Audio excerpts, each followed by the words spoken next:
so you're done with your dissertation. What's Yes. the research? The research is in supply chain management, overall, going into logistics and transportation, but more importantly, the technology behind the supply chain management. How do we evolve? What's the future of the workforce? How technology is going to shape humans in the future? I'm a big believer that supply chain will not replace humans, but it's going to be a co-pilot of going with the technology. And thus how this technology is going to influence our field and our industry. So technology-enabled supply chains as opposed to maybe autonomous supply chains. Exactly, and enable humans to do a better and more efficient job in what we do. At the end of the day, humans, we are so unique and we have so many capabilities that can be futurely enhanced by technology itself. So that's what I see. Theoretical basis. What's the theory for your dissertation? Did you have a lens? I come from a psychology perspective. Okay. Yes, so I like that human perspective. I adopt a lot theories from human and behavioral aspect, like a cognitive psychologist. Nice. Behavioral psychology. So I pick those theories around. Great. Yes. Your first time at CSCMP? Third time as a faculty, and loving it. All right. Yes, absolutely. So what have you gotten out of this year's conference so far?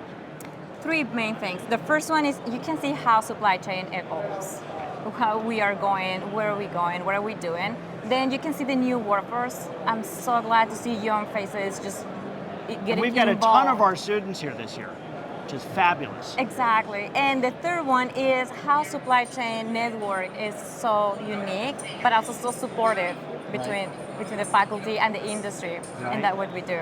The whole community, right? Yes. And that's one of the great things about CSCMP is really we all come together, not just from around the US, but from around the world. It's one of the things that I love about it is there's so many international folks, right? Both from industry and from the academic side, and I'll also say from the consulting side and the technology companies. This really is a great meeting point for a lot of those discussions. I would love to see where do you think that CSCMP is taking this year?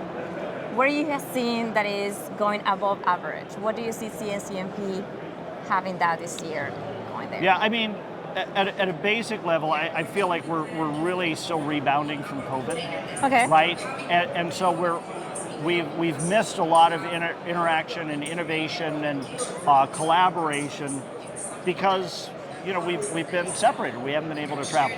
So that I think is really positive. I just feel there's a great energy. People are really happy to be here, reconnecting with old friends, meeting new friends. I think that's great. Just in terms of energy, I think in terms of numbers, it's fabulous. I mean, where else can you go to find, we'll call it 2,500 other supply chain nerds, right? Yes. That get really excited to talk about things like resilience and visibility and inventory optimization. So for folks like us, you have to come, right? It's a chance to learn, but it's also a chance to get recharged, right? Just by being around other people that have that kind of energy. Absolutely. One of the things for me, a couple of things. One that's interesting is, over the last 5 years, it feels like supply chain has gone from being something sort of obscure that wasn't talked about either at the boardroom table or the kitchen table. And since we all ran out of toilet paper and a ship got stuck in the Suez Canal, right? Supply chain is talked about everywhere, right? Yeah. And so now, CSCMP is a little bit like coming to the Oscars, right? You expect to have a red carpet, right? Everywhere you go. So that part of it is great. What have you seen from COVID up to now, in both in industrial side and education? What's your take about it? It's so fascinating. So a couple of things that, I can see as real differences from the before times until now. One is we always knew that we had the capability to do video conferences and phone calls, but we really like getting together in person, right? We'd hop on an airplane, we'd go do a visit, we'd spend a week, touring around. And with COVID, we couldn't do that, and everybody was forced to learn how to use Zoom and Teams. And we found out we saved a lot of time and a lot of money by doing that, Okay. which we always sort of thought we could. But we also figured out there's value to the human interaction. There's something that we lost. I think we have a much better understanding now because everybody now knows how to use Zoom and Teams. We have a much better understanding that that's an option and we need to use it and we need to use it well and regularly. And sometimes we need to make time to get together. Right. And I think the CSCMP conference is a great example where you're like, if you want to be part of the community, this is the family reunion, right? This is where so if you want to be in, come, right? And if you don't bother showing up, sorry. And there's so much innovation within. And Right. we're talking earlier about CSCMP collaborating with LinkedIn. Yes. Would you mind expanding on that? Great example. So, and this is something that we were able to announce at conference. We've created this partnership between LinkedIn Learning and CSCMP. So CSCMP has a certification called SC Pro. There are 8 different tracks that you follow to get SC Pro certification. By the way, our colleague Brian Fugit was one of the developers of SC Pro for CSCMP years ago. Yes. What's new is we've now mapped LinkedIn Learning courses to those SC Pro pillars so that anybody that has access to LinkedIn Learning anywhere in the world can take those courses, get a certificate from CSCMP that helps them prepare for the SC Pro exams. And Fantastic. that those 8 learning paths from LinkedIn Learning are designed so that you can integrate them into an online class or a flipped classroom. And University of Arkansas is the first university in the world to be integrating that and awarding college credit in part for completing those CSCMP certificates. That is fantastic. And I have seen that coming up a lot. After Right. COVID, as you say, supply chain suddenly came into the news and Frankfurt, and the magic started to reveal and unravel itself before Right. our eyes. And it's a beautiful thing to see. Right. What would you say to young professionals in supply chain? What advice would you have for them? In any product that you think about, you have to understand the dynamics of supply and demand, Yes. right? And when you have more demand than there is supply, prices go up. And that is exactly the situation that we're facing in the marketplace for supply chain professionals. The demand is going through the roof, and for the foreseeable future, we're going to need more and more and more supply chain professionals. Even as universities that are trying really hard, we can't produce supply fast enough to meet the demand of industry, right? So for folks that are looking for a career, I think the opportunities in supply chain today and into the future are incredible. But the other thing that I love about it is the opportunities are so broad, right? Because with a supply chain career, you know, you could be working in logistics, with transportation, with warehousing, with inventory management, with manufacturing, process improvement, project management. There's just procurement, right? Yes. All of the things that companies do to create value for their customers, at the end of the day, are supply chain functions. And so we need people in those roles who understand supply chain.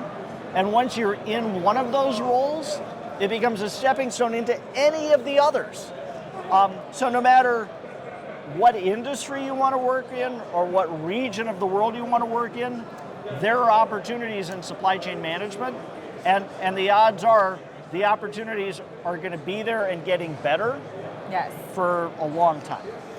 People say that we're a really young discipline. We've been in the field for 40, 50 years. Right. Where do you see supply chain going up? Because I have to say, your book is one of the foundations, one of the stepping stones, and you are going for the 3rd edition. We've done the 3rd edition now. Okay, fantastic. Yeah. So you've been witnessing the before and the after, and what is coming. So where do you think that we're going as a discipline again? So one of the problems that we have with supply chain management is we're not, the term supply chain was invented in 1983. So when you talk about it as a new discipline, that's why we didn't even have a name for what we were doing until 1983. Yeah. And it caught on, people sort of got it, and so the name stuck. But the truth, it's not just about supply. It's about supply and demand and balancing them with all the processes in between. Yeah. And it's not really a chain, right? Because a chain is linear. It's really a network, right? That a complex network that has, you're one piece in this ecosystem. Mm-hmm. And it's not just about products, it's also about services. And at the end of the day, it's really about creating value for customers. So supply chain is a terrible name for what we actually do. What would you suggest? Like value network management would probably be a better description. And I am absolutely not advocating for that. Like supply chain management worked. We're all using it. We've carved it into the front entrance of the building. I'm good with it, right? We don't need to go back with an eraser. But the reality is, supply chain management is all about integrating procurement with logistics, with operations, so that the company can really optimize around profitability and the value that we're delivering to our customers. Yes. And I think the need for that sort of understanding of the complex system and how to optimize globally across all of those processes, mm-hmm. rather than optimizing for the individual processes and then having them compete. I think that understanding of those roles are becoming more and more important.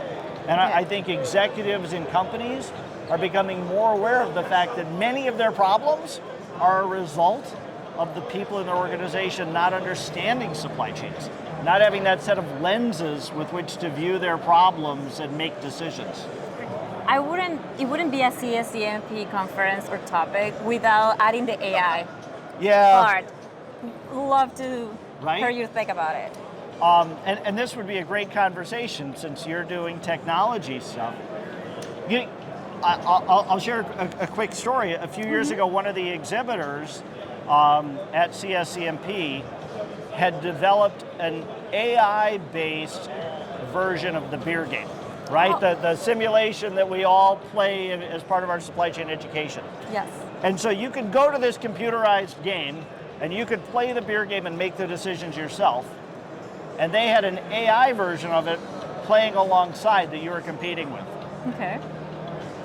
You could never beat the AI. It was always better at playing the beer game than the people. Okay. And that was a powerful lesson for me, right? I can see lots and lots of ways that AI can do tasks in a supply chain better than the people that are doing them today. Yeah. And I think the reality is, if you've got a solution that's better, faster, cheaper, you should use it. Mm-hmm. You should figure out how to integrate it. But I think the key is to identify those tasks, to carve them out and insert the right technology well, and then as much as possible, mm-hmm. make sure that we understand how it made that decision. What does it know that we don't, right? Because one of the risks is if the decisions occur in a black box and you don't understand, what were the variables, what was the training data, yes. Then you don't really understand the results. At the end of the day, we are the customers, right? We're the ones that the supply chain is creating value for. We need to make sure that we have the supply chain focused on the right goals. Right. And one of the challenges with AI is if you don't know what's happening, if you don't know how it's making the decisions, mm-hmm. then it could end up optimizing for the wrong things. And that is a perfect way to put things, since we're just in early stages of generative AI and where we're going, how we're adapting and doing. But definitely, we both are educators. We're professors among many hats that we do, researchers, professors, scientists, social media influencers too. How do you see the education is going in the supply chain? How do we educate new generations with all these tools that I do believe they need to learn to be a better professionals itself, but at the same time, do not discourage that part. It's so funny, ChatGPT has only been out for about a year, not even yet, right? And I remember when it launched, a lot of universities and a lot of professors immediately put a prohibition. They said your students can't use that. And I have 100% of the opposite view. Like, if the tool is there, I want my students to learn how to use it and use it well, and let's figure out what are the rules for using it so that it becomes a tool rather than a mechanism for cheating or undermining learning. So for example, in the course that I helped teach at the University of Arkansas, our very first assignment this year, our students had to use ChatGPT. Fantastic. Would you mind sharing the how? Absolutely. Great. So for many, many years, I asked my students to write a memo introducing themselves. Okay. So it's a way for me to figure out who they are, what their background is. Yes. And I think it's a useful assignment. I think it's good for students to get some practice writing, to get into that habit. And I also know it can be a bit of a struggle, right? Writing is not something that comes easy to everybody. So this year the assignment was write a memo introducing yourself, but you have to use ChatGPT to do it. Great, so you put them into the how, the prompt, the engineering part of the outcome of. Exactly. Yes. And so in the process, everybody had to get some hands-on experience with prompt engineering, right? Yes. Because at the end of the day, the quality of the answer that you get from ChatGPT is driven by the quality of your question, right? Learning how to ask the question in a way that gives you the answer you want. Yes. And by the way, I think the memos were a whole lot better this semester than they were in the past, which is good, right? And I think in terms of learning and effort for the students, I think it was much easier to write the memo, but I think they developed this new skill around ChatGPT that they didn't have. And that for me is that's exactly what I want to have happen in my classes, right? I want you to walk away from every lesson with some new set of skills that you can apply directly in your work today or in your future work. If there's something that is unique about the University of Arkansas, and I really admire and enjoy, is this openness of innovation. Get the students to be really close to industry and innovate in a ways that are safe, but they are learning at the same time. And I'm so glad you are right on point about how to educate in supply chain with all these tools that we do have. I asked this question before, but where do you see the University of Arkansas in 5-10 years? I think the reason that both of us are there is because the University of Arkansas is a very special place, certainly for supply chain. For academics, it can be difficult to innovate, right? For a bunch of reasons. One is we have to spend a certain amount of our time focused on research and some of our time on teaching, right? Innovating on teaching takes time, right? It's much easier to put a lesson together and then use the same lesson semester after semester after semester. The other thing about it is, at some level we're subject to peer review. There's an expectation that you're teaching things in your class that prepare students for the next class. Sorry. It's fine.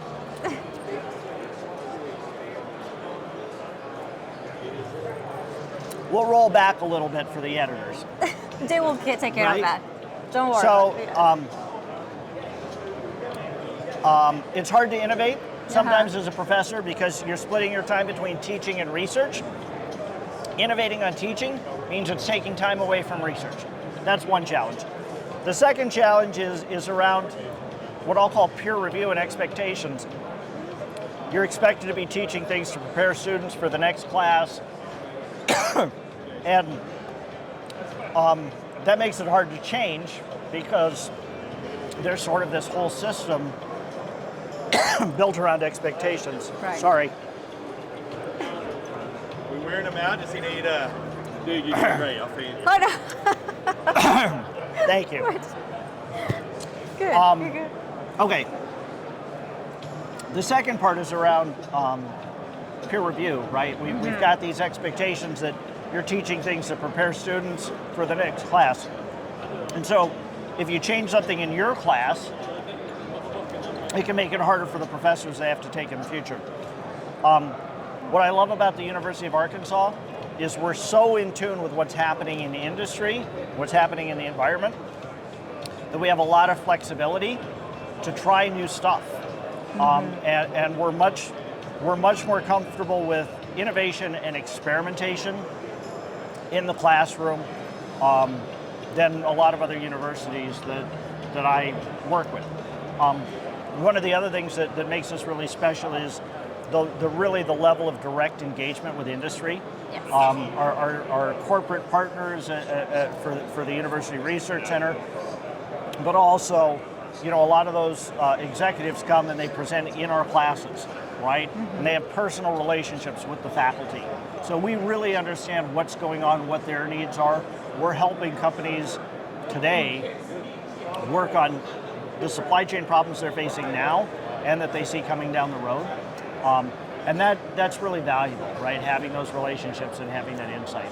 So I think I can't, all of that positions the University of Arkansas very, very well to be a huge contributor and a positive influence for the supply chain community and to help meet the global needs for supply chain professionals. I just want to say, Mr. Supply Chain, thank you so much for leading the pathway and guiding us into the academic, research, and industry. Each one of those are equally important, and it's fantastic having you. And thank you so much for your time. I truly enjoy it. Thank you so much, and woo pig suey. Fantastic. Thank you.